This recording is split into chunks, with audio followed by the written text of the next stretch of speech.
Audie Murphy harbored resentment all the way to the conclusion. The birth of Audie Murphy, June 20, 1925. Audie Leon Murphy in Texas, Kingston. He was the seventh of 12 kids born to low-income sharecroppers MTT and Murphy, Josie. His formative years characterized by extreme adversity, including his father's desertion and Thea's mother's passing when Audie was only 8. Consequently, Murphy departed fifth grade school and worked a number of odd jobs to help fund his siblings, giving him a feeling of responsibility and tenacity that would characterize his later years. Motivated by a feeling of patriotism combined with a wish to flee in order to escape poverty, Murphy tried to join the military soon after the Japanese Pearl Harbor was attacked in December 1941. Although underweight and underage, in the end, he was admitted to the 1942, at the age of 17, United States Army years old, just following the fabrication of his birth date, with his sister's assistance. What transpired was a swift and valiant military profession that would leave his mark into the history of the United States. Murphy distinguished himself in the World War II theater in Europe, especially in France, Italy, and his bravery in the face of criticism turned into round of the numerous conflicts he engaged in. One of the most famous occurred in January. Close to Holzer, France in 1945, as he soon it was under German military control. Murphy gave his men the command to back off and independently prevented an entire German troops company for more than an hour. He accomplished this by scaling a tank destroyer in flames and utilizing its machine gun, even though they were injured and under continuous enemy fire. His behavior earned him the Medal in this Combat of Honor, the highest honor in the United States and highest honor in the military. By when the war ended, Audie Murphy had won all of the U.S. military's battle honors for bravery at the moment, receiving the Distinguished Service Bronze, 2 Silver Stars, and a Cross, 3 Purple Hearts and a Star, are among numerous others. Additionally, he received ornaments from Belgium and France, highlighting the global acknowledgement of his courage. Overall, he received 33 citations and medals for his assist. Because of his bravery, he became a national emblem of bravery and selflessness, particularly to returning service members and their relatives. After going back to the Murphy was praised in the U.S. as a battle hero and greeted by the country's, but acclimating to civilian it was not an easy existence. Similar to many veterans, he was uncertain about what would be acknowledged as post-traumatic and stress disorder, then referred to just as combat fatigue. In spite of his internal conflict, he resorted to acting and writing as a cathartic outlet and a means to sustain himself. In 1949, he penned his well-known memoir, To Hell and Back, describing his terrifying encounters during the conflict as a bestseller. The book was turned into a movie in 1955, where Murphy presented himself as an uncommon and a moving example of a real war hero. His real struggles are reenacted on television. Murphy had a successful career after that in Hollywood, appearing in more than 40 movies, primarily war films and westerns between early 1960s and late 1940s. Although his acting abilities were frequently motivated by his notoriety in the military, he nevertheless became a popular screen presence, especially in public. People respected his silent power and an unobtrusive manner. Off-screen, he was renowned for his modesty, frequently minimizing his combat experiences and refusing praise on his fallen fellows. Murphy's public triumph notwithstanding struggling with the psychological effects of combat, he turned into improved care and awareness of the trauma endured by veterans still before the illness was commonly recognized or comprehended. His candor regarding his difficulties with mental health was brave and contributed to clearing the path for upcoming conversations regarding the hidden price of war. At the height of his post-war career in 1949, renowned and burgeoning career in Hollywood, Audie Murphy wed Wanda Hendress, an actress, a talented and attractive young lady who has become well known for her contributions to motion pictures such as Ride the Pink Horse and Fox Prince. Their brief affair had captivated Tepper's coverage, who were keen to track the private lives of American Shelley decorated hero in World War II. Despite the initial glitz and glamour surrounding their partnership, the marriage turned out to be tumultuous from the start. Murphy's still battling the persistent psychological injuries sustained in battle, such as extreme disorder, which was then widely misinterpreted and untreated, found it difficult to adapt to civilian existence and the requirements of Fenian Ricks, was also managing the Hollywoods and her own pressuresque growing career that provided no opportunity for reconciliation or healing.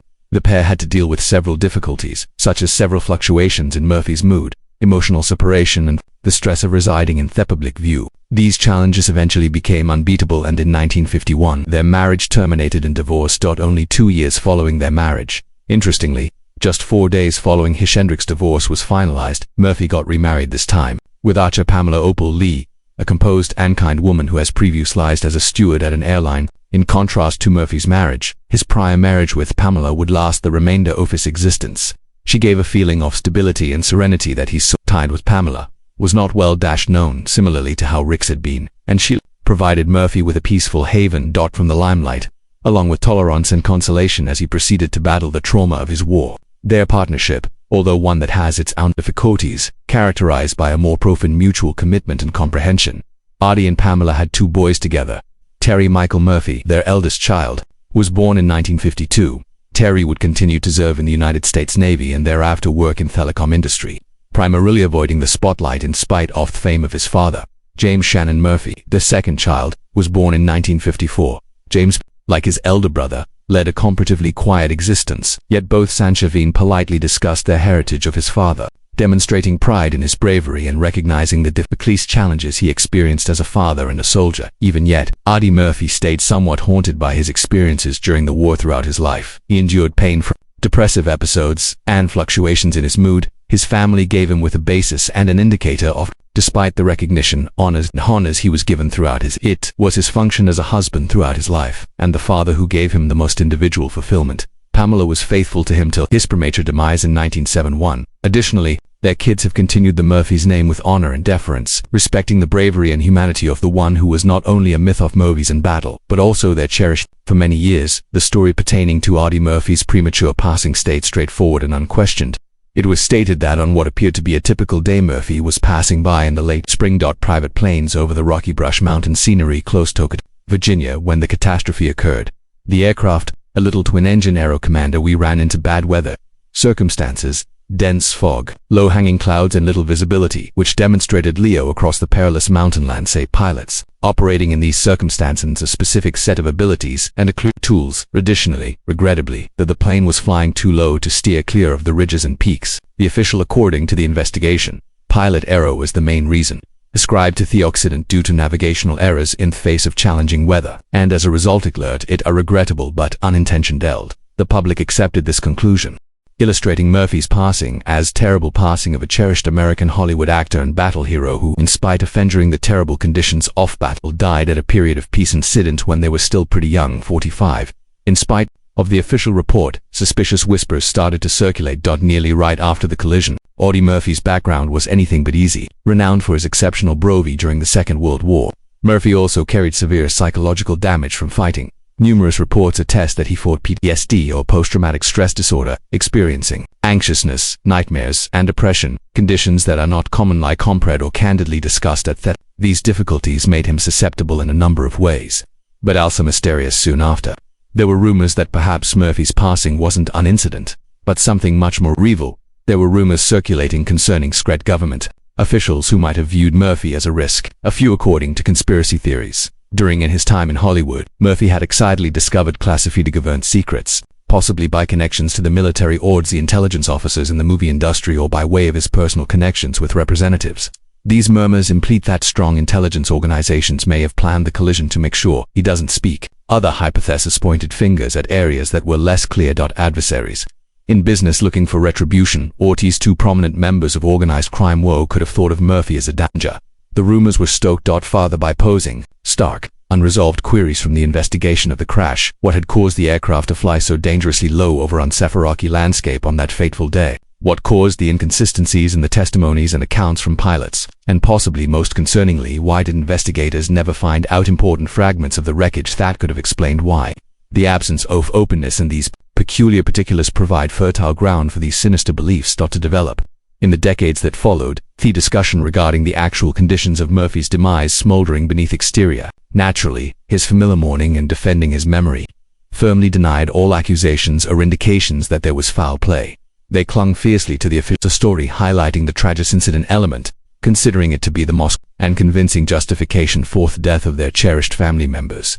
However, though the shadow of doubt never went away completely, among historians, admirers, and conspiracy-minded onlookers, the lack of conclusive proof, no smoking gun, there is never a clear motivation to prove sabotage properly verified, indicating that the truth was still hidden and elusive, behind unfinished records, disappeared abreast and shuttered doors. This persistent doubt eventually turned into Murphy left behind an unspoken legacy. His life tale might go on for a while without recognizing the potential that his valiant quest might have come to an end, not only due to bad luck, but to intentionate. The enigmatic situation evoked feelings of sorrow and disgust that made the public's perspective more complex of the national symbol.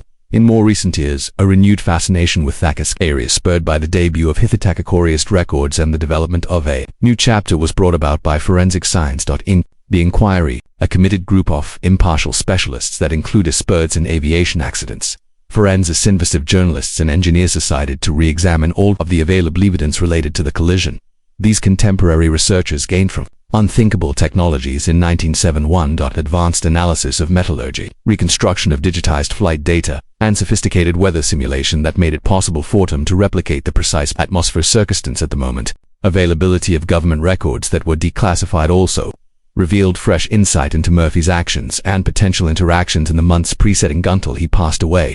This comprehensive reassessment yielded police's in-depth analysis. Offices of recovered wreckage showed indications of deliberate manipulation. Command wires were either rerouted or severed, and damage to the structure that is not consistent with anti-interference was proposed by an impact accident. Prior to the collision, information from reconstructed flight patterns showed intentional flight that might not be accounted for by pilot mistake alone, or the climate. This fresh set of data pointed firmly to sabotage, casting Murphy's passing in a shocking, distinct light.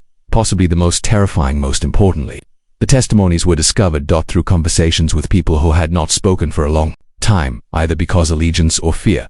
Retired officials as well as former intelligence officers alluded to monitoring activities that monitored Murphy's actions and correspondence in months before he passed away. One breaking a decades-long whistleblower silence betrayed a terrifying story. Murphy had unintentionally found extremely sensitive data pertaining to covert government operations, activities so secret that his expertise turned him into a risk to those in positions of power organizations. This source claims that after Murphy's knowledge of these processes increased to evident, a strategy was devised to get rid of him without being noticed. The manipulation of the aircraft's a coldly orchestrated event rather than an accident. Sabotage operation intended to imitate an regrettable collision. The information revealed by the whistleblower, a systematic cover-up, was described in the evidence to conceal the actual reason for death and preserve the appearance of a tragic accident, thereby erasing it forever. Murphy, and keeping these from being made public of it operations. Audie Murphy harbored resentment all the way to the conclusion. He despises war because there is his colleagues' deaths, a pointless conflict that costs a lot of money when a large number of soldiers must fall. Murphy's private life was additionally agitated. Tormented by recurrent, he slept with a loaded gun and had nightmares. Years under his pillow. He felt a great deal of guilt over the war and suffered because of pals who didn't treat her right. He developed an obsession with prescription medications. Womanizing and participation in a number of business plans caused the majority of his money to be lost. By around the late 1960s, Murphy's several failures showed rendered him insolvent. Among the lowest significant events in his life occurred in 1970, when he was accused of assault after beating shot a man and lifted him up while he had dispute. In the end, he was found not guilty, but the bad press produced by the case proved difficult to go to sleep. The consequences of these new revelations have a ripple effect, significantly altering the way Audie Murphy's legacy is recognized. A man on set preserved only for his unparalleled valor throughout the fiercest battle of World War II battlegrounds, are currently a prominent figure and caught up in the lethal machinations of intrigue in politics and intelligence. And there is peace. This treachery, the idea that a well-known American hero was specifically targeted and killed, casts a long, dark shadow by mysterious forces. Loom over the last section of his. The previously acknowledged story of a catastrophic mishap is swapped out for a distant reality involving cold-blooded, treacherous, and conspiratorial. This insight necessitates a taking stock of memory and history, urging people who held Murphy in high regard to acknowledge the likelihood that he will die was not a result of chance or accident but an unplanned violent act. His last moments that were once recalled as the conclusion of our heroic existence have been corrupted by an anxiety, creating a portrait of a man who was sadly entangled in a hazardous network that extends much beyond the battle.